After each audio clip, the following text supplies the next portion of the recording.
मंगल। स्वागत करती हूँ आपके अपने चैनल संस्कार फॉरएवर में।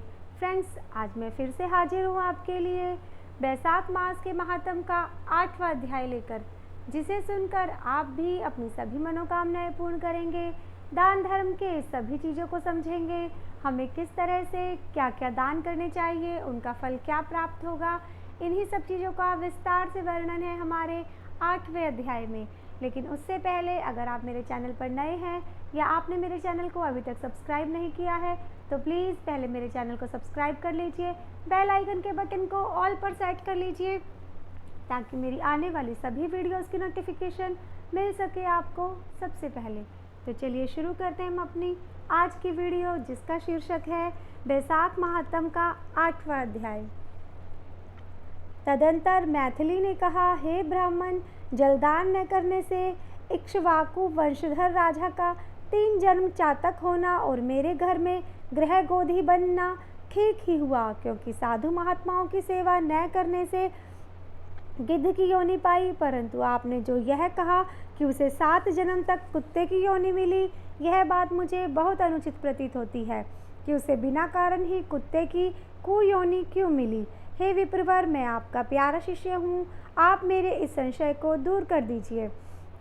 राजा के प्रश्नों को सुन महायशस्वी श्रुतदेव धन्य धन्य कहकर कहने लगे, हे राजन, हे पाप रहित, जो तुमने पूछा है मैं उसका समाधान कहता हूँ। यही बात कैलाश के शिखर पर शिवजी ने पार्वती से कही थी। सब लोगों की रचना कर उनकी आमुषिक और ऐहिक 2 प्रकार की स्थिति बनाई जाती है। जल सेवा, अन्न सेवा और औषधि सेवा है। हे महाभागे, ये तीनों ऐहिक इस लोक की स्थिति के हेतु है। साधु सेवा, विष्णु सेवा और धर्म सेवा ये तीनों परलोक की स्थिति के हेतु है। ऐहिक हेतुओं का करना तत्काल धन संपत्ति देता है। ऐहिक हेतुओं का करना तत्काल धन संपत्ति देता है। अप्रिय बातें कहना भी दुखद का हेतु है। यहाँ एक पुराना इतिहास वर्णन करते हैं जो ऐसा पाप नाशक और अद्भुत है जिसके सुनने से रोमांच हो जाते हैं। यज्ञ दीक्षा के उपगत दक्ष प्रजापति एक समय महादेव जी को बुलाने कैलाश पर गए। उन्हें देखकर उन्हीं की भलाई सोच महादेव जी ने उठकर आदर नहीं किया। शिवजी ने सोचा, मैं संपूर्ण देवताओं का गुरु हूँ। स्वामी सेवक के आने पर पति स्त्री के लिए, गुरु शिष्य के लिए नहीं उठते। जो स्वामी स्वयं भृत्यादि के लिए उठते हैं उनकी आयु, धन और यश तत्काल नष्ट हो जाता है, इसीलिए मुझे उठना उचित नहीं है। यह मेरा प्यारा ससुर है। ऐसा विचार कर दक्ष प्रजापति की भलाई सोच महादेव जी आसन से न उठे। तब महादेव जी द्वारा आदर न किए जाने के कारण दक्ष प्रजापति को बड़ा क्रोध आया और अनेक प्रकार के महादेव के आगे निंदा करने लगे कि ऐसा अहंकारी जिसका धन केवल एक बूढ़ा बैल है, कपाल की हड्डी धारण करते हैं, शमशान में घर है, सर्पों के आभूषण धारण कर रखे हैं, संग में रात दिन भूत प्रेत पिशाच ऐसे ऐसे दुर्जन रहते हैं। दुरात्मा नारद के बताने से मैंने अपनी कन्या सती का विवाह इसके साथ कर दिया। यह भी अलग धर्म वाली हो गई। मैं इसे कभी नहीं सह सकता। मेरी पुत्री से भी मुझे कुछ प्रयोजन नहीं है। ऐसा विमूढ़ात्मक दक्ष ने सती और शंकर को निमंत्रण नहीं दिया और अनेकों प्रकार के कुवाक्य कहकर चला गया। तदंतर यज्ञ स्थान में जाकर ऋत्विक और मुनियों को संग ले विधि पूर्वक यज्ञ करने लगा और शंकर जी की निंदा करता रहा। ब्रह्मा और विष्णु को छोड़ सिद्धचारण, गंधर्व, यक्ष, राक्षस और किन्नर आदि सब देवता यज्ञ में आए। तब सती की इच्छा अपने कुटुंबियों से मिलने तथा उत्सव देखने की हुई। स्त्रियां स्वभाव से ही चंचल होती है। महादेव जी के मना करने पर भी जाने की मन में ठान ली। महादेव जी बोले, हे वर्णवर्णी, सभा में बैठकर वह मेरी निंदा सदा निंदा करते हैं जो तुमसे सही न जाएगी और तुम निश्चित ही शरीर त्याग दोगी। अतएव तुम अपने पिता के घर मत जाओ, वहाँ जाने से तुम्हारा कल्याण नहीं है। इस प्रकार समझाने पर भी सती न रुकी, अकेली घर से निकलकर पैदल चल दी। तब नंदी ने चुपचाप सती को अपनी पीठ पर बिठा लिया और महादेव जी के करोड़ों भूतागण पीछे चले। सती जी महलों में होती हुई किसी से न बोलने पर उदास हो महादेव जी की बात को याद कर यज्ञ मंडप में गई। वहाँ पर भी दक्ष प्रजापति और सभा के सब लोगों को अपनी तरफ देख किसी के न बोलने पर सती जी वहाँ खड़ी होकर रुद्र की आहुति कर पिता की चेष्टा देखती रही। तब दक्ष ने रुद्र को छोड़ आहुति दी तो सती की आंखों में आंसू भर अकुलाकर बोली, बड़ों का अपमान करने से कल्याण नहीं होता। तुमने रुद्र की आहुति नहीं दी है। ये जितने ऋषि मुनि महात्मा इकट्ठे हैं, इन्होंने भी तुम्हारी दुष्ट बुद्धि दूर नहीं की। विधाता इनके भी विमुख ज्ञात होता है। सती की ऐसी बातें कहने पर पूषा देवता मुख फाड़ हंसने लगा। शुक्राचार्य दाढ़ी और मूछ फड़फड़ाने लगे। बहुत से बुझा पांव और कक्षाओं को फड़फड़ाने लगे और दक्ष निंदा करने लगा।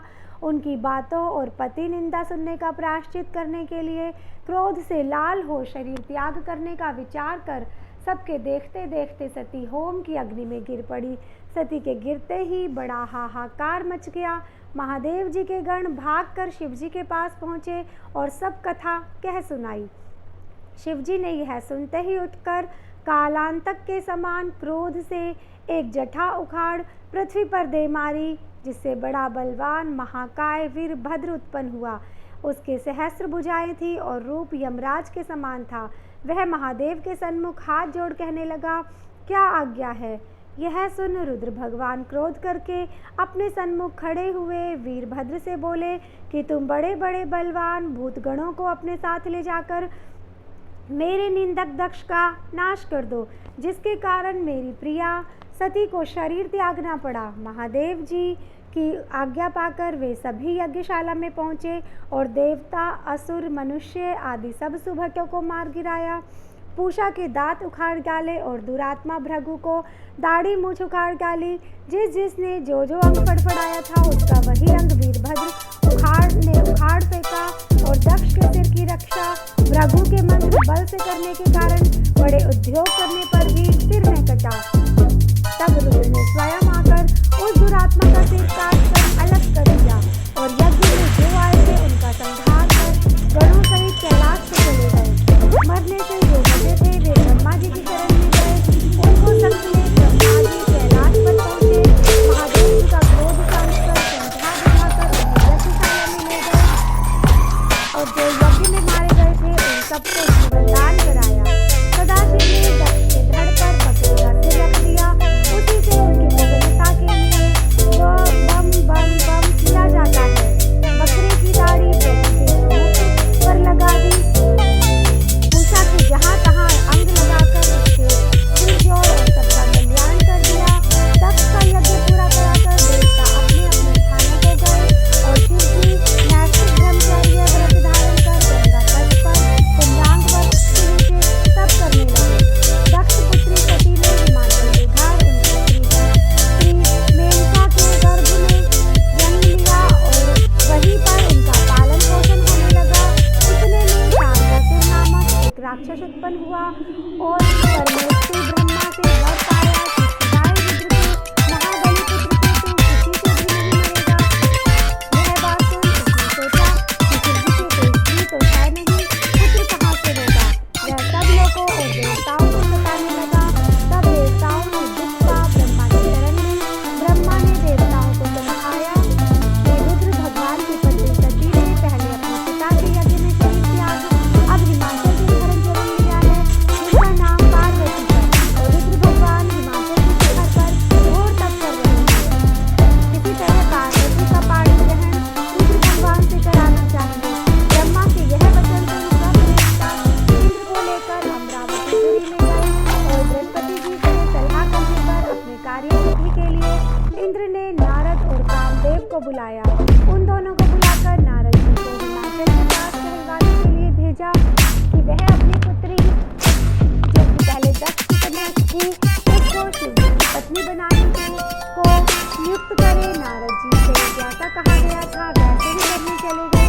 फिर कामदेव जी से कहा कि सब देवताओं और महादेव के हित के लिए शासन पुरुषों को संग लेकर रुद्र भगवान के तपोवन में चारों ओर मनोहर वचनों का विस्तार करें। वहाँ पार्वती महादेव जी के पास पहुँच गए। तब भगवान ने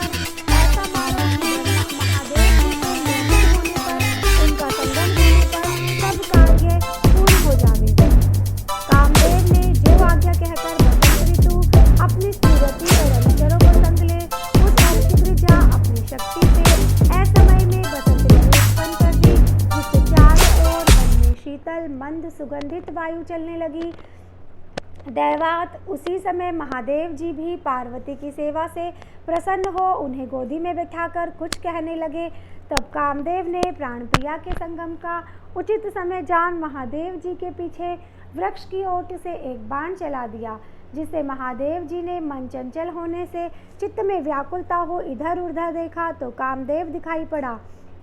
क्रोध से अपने मस्तक के तीसरे नेत्र को खोलकर पार्वती को दूर करके ऐसी तीक्ष्ण अग्नि प्रकट की कि सब संसार भयभीत हो गया और उस अग्नि से धनुष बाण सहित कामदेव भस्म हो गया। देवता अपने कार्य की सिद्धि समझकर तथा बसंत और रति भयभीत हो भाग गए। पार्वती डर के मारे आंख बंद करके दूर हट गई और महादेव भी अंतर्ध्यान हो गए। हित की इच्छा करने वाले देवताओं को कुछ भी फल और सिद्धि प्राप्त नहीं हुई, उल्टा अनर्थ ही हुआ। जो कोई साधुओं के संग दुष्टता करते हैं उनका कहना ही क्या है।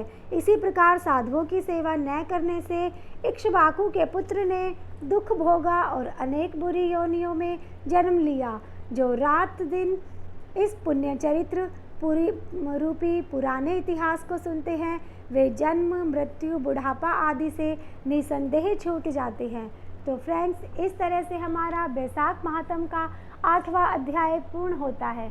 मुझे उम्मीद है आपको ये अध्याय बहुत ही अच्छे लग रहे होंगे। आपको इनका श्रवण पान करना भी बहुत अच्छा लग रहा होगा। तो फ्रेंड्स, अगर आपको मेरी वीडियो पसंद आ रही है तो इसे ज़्यादा से ज़्यादा शेयर कीजिए, लाइक कीजिए, मेरे चैनल को सब्सक्राइब करना ना भूलिए। राधे राधे।